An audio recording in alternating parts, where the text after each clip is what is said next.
Hi, I'm Paul J. Welcome to theAnalysis.news. YouTube has censored and suppressed my report of the events of January 6th, and I'd like to know why. But apparently Google doesn't owe me an answer. They can promote or suppress whatever they please. I'm an experienced journalist and filmmaker. My documentary work has appeared on major television networks around the world. For 10 years, I was the executive producer of the Canadian Broadcasting Corporation's main current affairs debate show, Primetime Daily. I'm the creator and host of theAnalysis.news and distributed on YouTube, as well as a few other places. I posted a video on YouTube on February 7th, titled, "A Failed Coup Inside a Failed Coup." And according to this email I received from YouTube, it violated their policies. How? Quote, "How your content violated the policy. Content that advances false claims that widespread fraud, errors, or glitches change the outcome of the U.S. 2020 presidential election is not allowed on YouTube." In fact, the video said the opposite of that. The report's central theme was that the events of January 6th were the final act of a failed military coup attempted by Trump after his false claims of fraud failed in the courts. All the sources in my report were from mainstream news outlets like the Washington Post, the New York Times, and Time magazine. The video did include clips of Trump's speech on January 6th, where he claimed the election was stolen from him, but that was clearly to illustrate his role in inciting the crowd. I appealed the takedown to Google. So far, there's been no reply. Thinking that the Trump clips had triggered an algorithm looking for content calling the elections a fraud, I posted a new version of the story without any clips from the Trump speech. This video was titled, "Trump's Treason and McConnell's Mayhem." This story included evidence that Majority Leader Mitch McConnell knew the mob's intentions and did not take measures to secure the Capitol buildings properly. YouTube has allowed this video to remain on the site, but when I try to promote the video with Google Ads, my entire Google Ads account was suspended.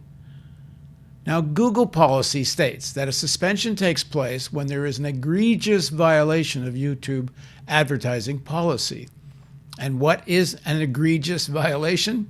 According to Google, quote, "An egregious violation of the Google Ads policies is a violation so serious that it is unlawful or poses significant harm to our users or digital advertising ecosystem." Further down, Google says, "Given that egregious violations will result in immediate account suspension upon detection and without prior warning, we limit these cases to when such action is the only effective method to adequately prevent illegal activity and/or significant user harm." Now, I've appealed this action to Google as well, and the appeal has now been reviewed and turned down. I've been banned from all Google advertising, apparently forever. I don't know how my report causes such user harm, unless the users are Trump, McConnell, and the corporate elites who would like the attempted coup covered up. Why did Google do this? That's the thing. Google doesn't have to justify its decision at all. So I don't know. They are a private company. They can do as they please. Whether this censorship is the result of a crazy algorithm or just as crazy human decision, this is the shape of things to come. Censorship by Monopolies of the only public platforms available for independent journalism, at least on a scale to reach a larger audience. In the name of suppressing Trump's ravings, these monopolies will suppress anything they find objectionable.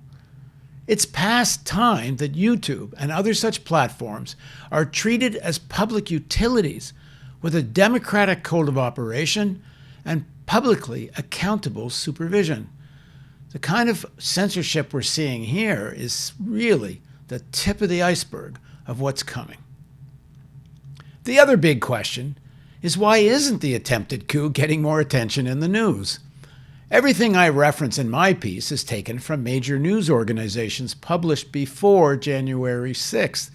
There isn't a heck of a lot about the coup after January 6th. Is it perhaps because the coup attempt came closer to reality than I thought? Would investigating the coup attempt risk exposing a threat to civilian rule and the law that goes beyond a crazy Trump scheme? There is serious support for Trump in the rank and file and officers of the military. Many soldiers are members or supporters of some of the extremist groups that stormed Capitol Hill. Here's a quote from Admiral Stavridis, a former Supreme Commander of NATO, in a piece for Time magazine. Quote, "As the massive and ongoing FBI investigation has shown, veterans, in brackets, and most shockingly, some active duty, members of the armed services were deeply involved at a level well above their numbers in the general population. Active duty and veterans make up about 7% of the U.S. population, and so far, about 14% of targets of the investigation arrested and charged have a military background."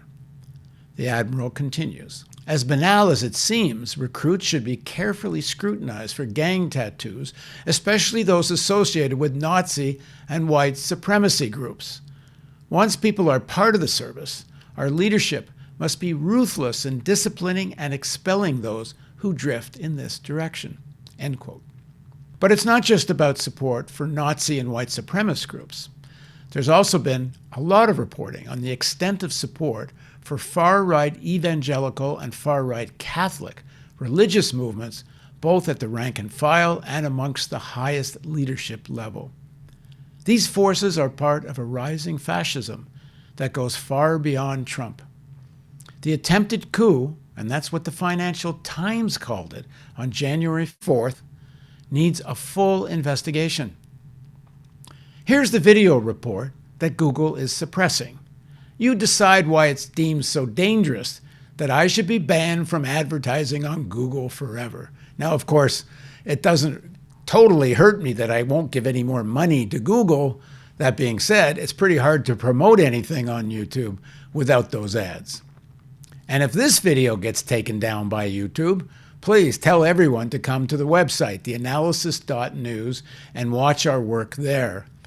Go after watching this video and sign up for our newsletter. It may be the only way we can stay in touch with YouTube viewers.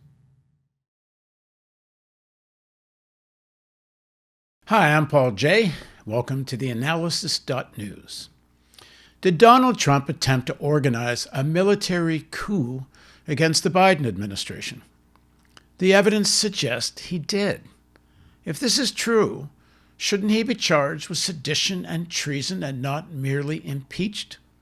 Did Mitch McConnell, as the majority leader of the Senate and the person who is ultimately responsible for the Capitol Hill police, deliberately allow the right-wing mob into the Capitol buildings? Did he know the intent of the rioters was to storm the buildings and create as much mayhem and violence as they could? Did he do this to discredit Trump after his military coup had failed? There's little doubt McConnell knew what was coming and did not take action to prevent the buildings from being breached by the organized leaders of the mob. There must be a serious and transparent investigation into what led up to the events of January 6th. Instead, the Democratic Party and the majority of the media are focused on what Trump said on the day and what they're calling the insurrection of January 6th.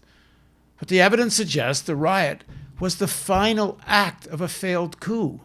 And if it had been successful, it was far more dangerous than what happened on the Hill that day. Here's some of what we know about the events leading up to January 6th. I'm sure this is only the tip of the iceberg as to what went on behind the scenes, but there's enough in the public record to demand a special investigation done with full public scrutiny. This indictment. On September 17th, 6 weeks before the elections, Steve Bannon appears on the Tucker Carlson show and calls for a war starting on November 4th, after the Democrats, quote, steal the elections from Trump. Carlson is, of course, nodding his head in agreement. There should have been no surprise with what happened after November 3rd. It was all planned in the open. The Democratic Party has traumatized their base. They're not going to come out to vote. And so somehow they have to concoct some effort to steal this election, because they're not going to get people to come out and vote on game day, the 3rd of November of this year. And that's what I've been working on for the last couple of months. I was never going back to the campaign, and that's where these guys messed up. My platform's bigger now. My voice is bigger. I've got more resources. And all we're focused on is to make sure that the progressive left and the corporatists cannot steal the election with Donald Trump. I'm more focused than ever. We're kicking off a national tour on Monday called The Plot to Steal 2020. They're not going to stop my voice in assisting President Trump and making sure that this election that he's going to win on the 3rd is not stolen from him. And then maybe the real contest begins. Steve Bannon, I'm glad that you came on. Thank you very much. That's when the war starts. I'm beginning to think that's true. Of course, Democratic Party voters did turn out, and much of that was by mail-in ballot. After November 4th, Trump calls the vote results stolen and a fraud and launches dozens of lawsuits challenging the results. The war is on. The majority leader of the Senate, Mitch McConnell, plays along, defending Trump's right to challenge the results. He later claims he was told that Trump would eventually concede. It's clear that the election results were not the result of widespread election fraud, and in many courtrooms, Trump's challenges fail. Even Republican legislatures confirm the results. Trump does not concede, and as we get closer to January 6, when Congress will certify Biden's election, Trump gets more desperate. Trump ally, retired General Michael Flynn, that is, recently pardoned General Flynn, calls for military intervention and martial law on December 17th. In an interview on Newsmax, Flynn says Trump, quote, could order within the swing states. If he wanted to, he could take military capabilities and he could place those states and basically rerun an election in each of those states. He continued, adding, I mean, it's not unprecedented. These people are out there talking about martial law like it's something we've never done. Martial law has been instituted 64 times. The media pundits don't take Flynn seriously, and I got to admit, I didn't either. Trump puts enormous pressure on Republicans in Georgia in the state government to reverse the Biden win. He does this even though Georgia doesn't represent enough votes to change the results of the national elections. He's obviously desperate to get something to give his claim of fraud some validity. His January 2nd call with Brad Raffensperger, Georgia's Secretary of State, in which he repeatedly urged him to alter the outcome of the presidential vote in the state, goes public when Raffensperger releases an audio recording of the call. What else was going on in terms of Trump's contacts with the military? We don't yet know, but something concerned 10 former secretaries of defense enough to take an intervention seriously and issue a letter organized by Dick Cheney warning military leaders and the acting Secretary of Defense not to get involved in election results. There is an obvious concern that Trump's appointment as Secretary of Defense, Miller, is part of such a plan. In an opinion piece in the Washington Post, the letter of these former secretaries of defense stated in part, quote, as senior Defense Department leaders have noted, quote, there's no role for the U.S. military in determining the outcome of a U.S. election. Efforts to involve the U.S. Armed Forces in resolving election disputes would take us into dangerous, unlawful, and unconstitutional territory. Civilian and military officials who direct or carry out such measures would be accountable, including potentially facing criminal penalties for the grave consequences of their actions on our republic. The letter continues. Acting Defense Secretary Christopher C. Miller and his subordinates, political appointees, officers, and civil servants are each bound by oath, law, and precedent to facilitate the entry into office of the incoming administration and to do so wholeheartedly. They must also refrain from any political actions that undermine the results of the election or hinder the success of the new team. End quote. That's the letter from the Secretaries of Defense. In a show of further concern that a coup was being attempted, on January 4th, Admiral Stavridis, retired, wrote an opinion piece to Time magazine in support of the letter from the 10 Secretaries of Defense. Stavridis is a leading figure of the military-industrial complex. He was the 16th Supreme Allied Commander at NATO and is an operating executive of the Carlyle Group, which is one of the largest private equity firms on Wall Street and is a major investor in several large arms manufacturers. Stavridis' letter in part stated, quote, "The secretaries," here he's referring to the letter from the former Secretaries of Defense. He writes, "The secretaries have been watching events closely for the past months, including the infamous presidential walk across Lafayette Square and well-sourced reports of discussions in the Oval Office of martial law. Even after they released the letter, the most recent reports of Trump pressuring the Georgia Secretary of State to, quote, find, end quote, another 12,000 votes could only have reinforced their views and sent a collective shiver up their spines. And it should.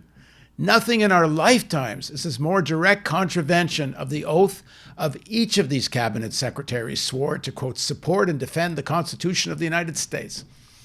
I suspect that these 10 leaders, urged by former Vice President Dick Cheney, in brackets, the highest ultimate office holder of the group, came reluctantly to the conclusion that they owed the nation their public voices. This is not me making this up. This is the Admiral speaking here. But here's the bad news. None of them is in a position to do anything but raise their voices, as important as that is for the nation. The current occupant of the E-Ring office, meaning the Pentagon, is a retired Army colonel named Chris Miller, who lacks the experience, credentials, or independent temperament to stand up to a willful president. That is why the most important single statement of the past weeks has been the tweet from the Secretary of the Army McCarthy and the Army Chief of Staff McConnell saying that, quote, "There's no role for the U.S. military in determining the outcome of an American election." That statement was essentially a direct response to disgraced Lieutenant General Mike Flynn's public call for martial law and a redo of the 2020 elections. Fortunately, having the current Army Secretary and Army's top general directly and publicly denigrate such dangerous thinking aligns with other voices, including the chairman of the Joint Chiefs, General Mark Milley. Now remember, that's an admiral. That's the former commander, supreme commander of NATO in Europe. This is not me making this stuff up. But what is clear from these statements is that there was a danger, perceived at least by these very experienced military people, that acting Secretary of Defense was in cahoots with Trump to carry out Flynn's insane plan of martial law. An attempted coup was in progress. On January 4th, the same day as the letter from the 10 former defense secretaries, the Financial Times editorial board says exactly that. Their editorial states in part, "Extraordinary as it may seem, what amounts to an undeclared coup d'etat is being attempted in the U.S. It will almost certainly fail, but the next 2 weeks will severely test the strength of America's institutions and the courage of its public officials." Again, that's not me. That's the editorial board of the Financial Times. The plan is now apparent. Trump would incite the crowd that rallied on Jan 6 to go to Congress, where the militants in the crowd were organized to storm the building. Bannon and others thought there would be similar riots in state capitals around the country. They expected acting Secretary Miller to order the military to intervene, declare martial law, and new elections. This was Trump's utterly delusional plan. It didn't work out. Acting Secretary Miller was rebuffed by most, if not all, the senior military leadership. Still, based on what's in the public record, Trump should be investigated, at the very least, for sedition and treason. Why this isn't the focus of the Democratic Party and mainstream media, I leave for you to conclude. Trump's coup had already failed before January 6th, but the crowds were still on their way to Washington. They knew nothing of a coup, I assume, but are whipped into a frenzy by the far-right media. The organized militants are lusting for blood. Why didn't Majority Leader Mitch McConnell and the Senate Sergeant of Arms heed the warnings of the chief of the Capitol Hill Police and the D.C. Police? There was a ton of other intelligence that the right-wing militants planned to storm the buildings. The Sergeants of Arms of the Senate has primary oversight over the Capitol Hill Police, and he reports to Mitch McConnell, the Majority Leader. Why didn't they insist on a proper security perimeter? It could be made up of National Guard or regional police who were later called in. If they were so worried about the optics of all that, as we've been told, they could have hidden the guard in the basement tunnels under the Congress, only to emerge when needed. This is common practice in such cases. When the military didn't play ball with Trump, Trump decides to call the crowd into action anyway. By now, he's delusional enough to think he'll emerge with a win out of the bedlam, knowing that millions of Americans believe he's been chosen by God, and as he once said, he could shoot someone in plain sight and wouldn't lose voters. Maybe he's thinking ahead and can't let his base see him as being weak or capitulating under pressure. The question has to be asked, though, by this point, did McConnell want the chaos to take place? McConnell must know by now the military is not going to intervene the way Trump hoped. By the January 3rd letter from the 10 former secretaries of defense, most of the financial and other elites were ready to dump Trump, as seen by McConnell, Lindsey Graham, and Vice President Pence agreeing to certify the results of the Electoral College. Trump had outlived his usefulness and was now seen as a liability. Does McConnell decide that the chaos can work for him? Even on January 6th, it appears McConnell held back. If there is any doubt about the chain of command or how McConnell responded on the day, here's a January 10th report from the Washington Post on an interview with Stephen Sund, the chief of Capitol Police, after he had resigned. The Post report states at 3:45 p.m., and let me add, by this point, the National Guard had still not been called. The Post report continues, Stenger told Sund that he would ask his boss, Senate Majority Leader Mitch McConnell, for help getting the National Guard authorized more quickly. Sund never learned the result. Again, ask his boss, Mitch McConnell, whether they can call the National Guard. And the chief of police doesn't get an answer. Does McConnell think, after 4 years of eating Trump's excrement and pandering to his whims, that by letting the chaos reign and blaming Trump, McConnell will finally be rid of the Donald? Does McConnell see an opportunity to pry free the Republican Party from Trump's maniacal grip?